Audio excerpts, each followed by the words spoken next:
हाय बच्चों, कैसे हो और ठीक हो? चलो अच्छा है। हाँ, तो हम ज़्यादा देर ना करते हुए ठोस अवस्था नाम के इस वीडियो लेक्चर में आज का जो हमारा टॉपिक है वो है आपका संकुलन क्षमता, यानी कि पैकिंग एफिशिएंसी। ठीक है, तो जो संकुलन, सबसे पहले हम बात करेंगे संकुलन क्षमता होती क्या है। तो इस बात को जरा आप समझ लें कि संकुलन क्षमता क्या होती है। जैसे कि आपका कोई एक बड़ा सा जार है, ठीक है, और उस जार में आपने कोई चीज़ डाल दी, कंकड़ डाल दिए, छोटी छोटी बॉलें डाल दी या कुछ भी डाल दिया, ठीक है। तो आपने क्या किया, तो वो जार क्या हो गया, आपका भर गया। तो कितना जार भरा हुआ है, यानी टोटल उस जार का वॉल्यूम कितना था, उस वॉल्यूम में से कितना पार्ट जो है वो अवयवी कणों ने घेर लिया है, वो कहलाती है आपकी संकुलन क्षमता। जैसे कोई क्रिस्टल जालक है और क्रिस्टल जालक में क्या है, आपके अवयवी कण हैं, और उन अवयवी कणों ने क्रिस्टल जालक का कुल कितना पार्ट क्या कर लिया है, घेर लिया है, तो वो कहलाती है उसकी संकुलन क्षमता। ठीक है, तो उसको हम इस तरह डिफाइन कर सकते हैं। किसी क्रिस्टलीय जालक में अवयवी कणों कौन कौन से हो सकते हैं, परमाणु, अणु या अथवा आयन, द्वारा क्रिस्टलीय जालक के कुल आयतन का जितना भाग घेर लिया जाता है वह भाग उस क्रिस्टलीय जालक की संकुलन क्षमता कहलाती है। ठीक है, तो सिंपल सा फॉर्मूला है, तो हम लिख सकते हैं कि संकुलन क्षमता बराबर क्या होगा, अवयवी कणों का कुल आयतन, अवयवी कणों का कुल आयतन बटे एकक कोशिका का कुल आयतन, एकक कोशिका का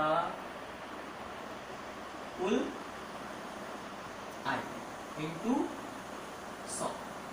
यानी हम ये कह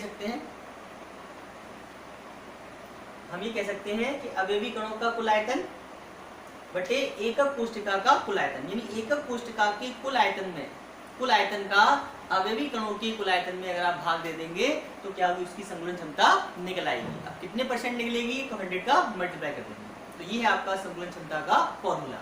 ठीक है, तो अब अवयवी कणों का आयतन आप कैसे निकालेंगे।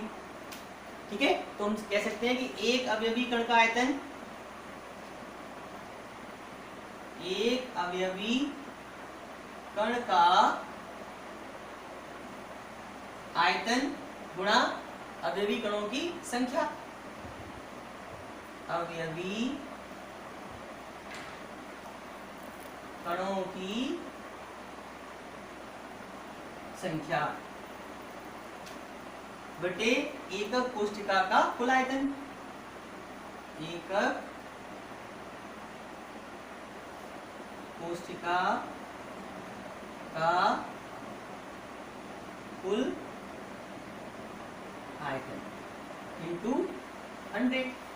ठीक है, इस बात को जरा आप ऐसे समझें, जैसे आपने बोर्ड का एग्जाम दिया और बोर्ड के एग्जाम में पेपर आपका टोटल मिला के सारे पेपर हुए आपके 500 नंबर के, और आपके उसमें से आए केवल 400। ठीक है, तो आप परसेंटेज निकालें, कैसे निकालेंगे, 400 अपॉन 500 इंटू 100, ऐसे तो करेंगे आप कि प्राप्तांक बटे पूर्णांक गुणा 100। ऐसे हम बात कर रहे हैं कि अवयवी कणों ने एकक कोशिका का कितना आयतन घेर लिया है। ठीक है, वो हमने यहाँ लिख लिया, अवयवी कणों का आयतन, और यूनिट सेल का कितना आयतन है टोटल, वो हमने यहाँ लिख लिया, मल्टीप्लाई कर दिया 100 का, तो उसकी पैकिंग एफिशिएंसी निकल आएगी। तो हमने लिखा एक अवयवी कण का आयतन गुणा अवयवी कणों की संख्या बटे एकक कोशिका का कुल आयतन गुणा 100। अब हम बात करेंगे एक अवयवी कण का आयतन क्या होगा। तो मैंने आपको बताया था कि किसी क्रिस्टलीय जालक में अवयवी कणों को क्या मान लिया है, अवयवी कणों को एक ठोस गोला मान लिया है। क्या मान लिया है, एक ठोस गोला। जो भी परमाणु, अणु या फिर आयन है वो किस रूप में है, वो एक ठोस गोले के रूप में है। ठीक है, तो एक अवयवी कण का आयतन मतलब एक गोले का आयतन, किसका आयतन होगा, गोले का आयतन। और गोले का आयतन आपने पढ़ा हुआ है, क्या होता है मैथमेटिक्स में, 4/3 पाई r³ पढ़ा है। जो आपका गोला होता है, गोले का वॉल्यूम कितना होता है, 4/3 पाई r³। गुणा अवयवी कणों की संख्या, यानी कोई यूनिट सेल है, उस यूनिट सेल में अवयवी कणों की संख्या कितनी होगी, क्या मानते हैं आप, Z, क्या मानते हैं, Z, ठीक है, अपॉन एकक कोशिका का कुल आयतन। अब यूनिट सेल का जो कुल आयतन आप कई बार जानते हैं, हम यहाँ पर बात करते हैं घनी एकक कोशिकाओं की, तो क्या हो जाएगा आपका AQ, ठीक है, इंटू 100, ठीक है, तो क्या हो जाएगा ये, तो ये हो जाएगा आपका Z, तो हम कह सकते हैं कि 4/3 pi RQ into Z into 100/AQ। तो ये जो आपका फॉर्मूला है, इस वाले फॉर्मूले से आप किसी भी संकुलन क्षमता, तो इस वाले फॉर्मूले से आप किसी भी यूनिट सेल की पैकिंग एफिशिएंसी निकाल सकते हैं, ठीक है। आपको Z की वैल्यू रखनी है और पाई आप जानते ही हैं 22/7, R की वैल्यू रखनी है और A की वैल्यू रखनी है, तो आप उसकी पैकिंग एफिशिएंसी निकाल सकते हैं, ठीक है। हाँ, तो अब हम इसके बाद ये जो आपका ये फॉर्मूला है, अब हम बात करेंगे एक एक करके कि SCC, BCC, FCC की पैकिंग एफिशिएंसी क्या होगी, ठीक है। तो हम बात करेंगे किसके लिए, SCC के लिए। तो SCC के लिए संकुलन क्षमता यानी कि पैकिंग एफिशिएंसी क्या होगी, ठीक है, वो देखते हैं। तो आपको फॉर्मूला तो पता ही है कि संकुलन क्षमता is equal to 4/3 pi RQ into Z into 100/AQ। ये किसका है, ये संकुलन क्षमता का आपका नॉर्मल फॉर्मूला है। इसकी सहायता से पहले आप क्या करेंगे, SCC की पैकिंग एफिशिएंसी क्या है वो निकालेंगे, ठीक है। हाँ, तो अब आप जानते हैं कि SCC के लिए क्या होता है, Z बराबर क्या होता है आपका 1, यानी SCC में प्रति यूनिट परमाणुओं की संख्या कितनी होती है, 1, और A बराबर क्या होता है, A बराबर होता है आपका 2R। क्यों, क्योंकि SCC मैंने आपको बताया था कि जैसे ये आपके 4 एटम आप आमने सामने हैं, तो इनके केंद्र को अगर मैं मिला दूं ऐसे, ठीक है, ऐसे 4 गोले पीछे होंगे, तो यहाँ से यहाँ तक की जो पूरी डिस्टेंस होगी कितनी होगी, A होगी, क्या होगी A, और यहाँ से यहाँ तक कितनी होगी R, और ये भी क्या होगी R। तो A बराबर क्या हो जाएगा 2R, तो A बराबर हो गया 2R। तो Z भी और A की वैल्यू इस वाले फॉर्मूले में आपको कर दो, तो क्या जाएगा 4/3 into 22/7 into RQ into 1 into 100/2RQ हो जाएगा ना, ठीक है। तो 4/3 इंटू 22/7 इंटू RQ इंटू 100, और नीचे क्या हो जाएगा, नीचे हो जाएगा इंटू आपका 8RQ। तो RQ से RQ कट जाएगा, और जब आप इस पूरे को कैलकुलेट करेंगे, और ये क्या होगा 4 से ये 2R कट जाएगा, जब पूरे को कैलकुलेट करेंगे तो 52% क्या आ जाएगी, 52%। तो जो आपका SCC होता है, SCC की जो पैकिंग एफिशिएंसी होती है वो कितनी होती है, केवल 52%। यानी SCC में 52% एरिया जो है वो एटम से घिरा हुआ होता है, और बाकी का 48% एरिया क्या होता है आपका रिक्त होता है, ठीक है, समझ में आया। तो अब हम बात करेंगे इसके लिए BCC के लिए, इसके लिए BCC। हाँ, तो ये आपका BCC के लिए, ठीक है। तो फॉर्मूला आपको पता ही है, BCC के लिए क्या फॉर्मूला होता है कि पैकिंग एफिशिएंसी इक्वल टू क्या होती है आपकी संकुलन क्षमता बराबर क्या होती है 4/3 pi RQ into Z into 100 एकक कोशिका का आयतन यानी कि AQ, ठीक है। सबके लिए फॉर्मूला सेम है। अब जो अलग अलग यूनिट सेल होंगी, अलग अलग यूनिट सेल के लिए आप क्या निकाल सकते हैं, ठीक है, पैकिंग एफिशिएंसी निकाल सकते हैं। तो अभी आपने SCC के लिए निकाला था, अब बात कर रहे हैं हम BCC के लिए, ठीक है। तो फॉर्मूला वही है 4/3 pi RQ into Z into 100/AQ।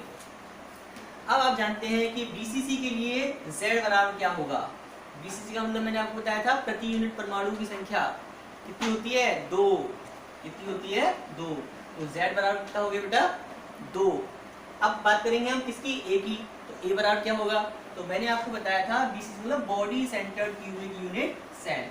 तो जैसे ये आपका है तो यहाँ से यहाँ तक का जो बॉडी सेंटर था वो कितना था आपका, वो था आपका a√3 था ना।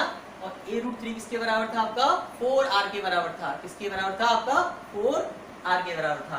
तो क्या था कि 4r बराबर a√3 था। देन a बराबर क्या जाएगा, 4r अपॉन √3। ठीक है, तो बीसीसी के लिए नहीं, body centre cubic unit cell के लिए z बराबर कितना होगा 2 और a बराबर क्या होगा 4r अपॉन √3। ठीक है, तो अब जरा वैल्यू पुट करते हैं। तो संकुलन क्षमता क्या होगी, PE यानी packing efficiency equal to 4/3 into pi RQ into 2 into 100 upon कितनी जाएगी 4r अपॉन √3 का क्यूब।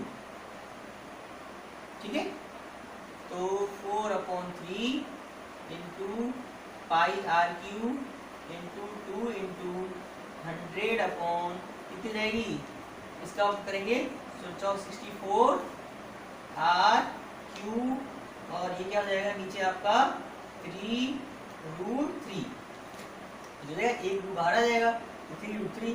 तो जब इसे सॉल्व करेंगे तो ये यहाँ चला जाएगा। अब सॉल्व करते हैं इसे, तो RQ से RQ आपका कट जाएगा और आपकी जो पैकिंग एफिशिएंसी आएगी वो आएगी आपकी,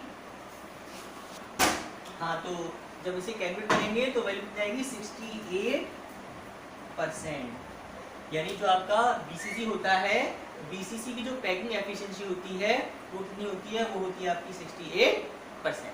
ठीक है, तो अब हम बात करेंगे किसके लिए, एफसीसी के लिए। किसके लिए बात करेंगे, एफसीसी के लिए। हाँ, तो एफसीसी के लिए तो फॉर्मूला वही रहेगा आपका संकुलन क्षमता का, कि संकुलन क्षमता बराबर 4/3 pi RQ into Z into 100/AQ। अब एफसीसी के लिए आप जानते हैं कि एफसीसी के लिए Z बराबर क्या होता है 4 face centre cubic unit cell. तो एफसीसी में प्रति यूनिट परमाणु की संख्या कितनी होती है बेटा 4, तो आपने लिया 4। और एफसीसी में जो विकर्ण की लंबाई होती है वो कितनी होती है, आपने देखा था कि 4r बराबर a√2। ठीक है, समझाया था मैंने इससे पहले वाले वीडियो लेक्चर में कि क्या होता है कि 4r बराबर a√2 या फिर r बराबर मैंने आपको समझाया था कि a√2/4। तो अब इन दोनों की वैल्यू क्या करेंगे, इसको पुट कर देंगे। तो PE यानी packing efficiency equal to 4/3 pi RQ into Z की वैल्यू आपकी आ जाएगी 4 इंटू 100 अपॉन A की वैल्यू कितनी है, तो A की वैल्यू निकाल लेंगे तो A बराबर क्या आ जाएगा, A बराबर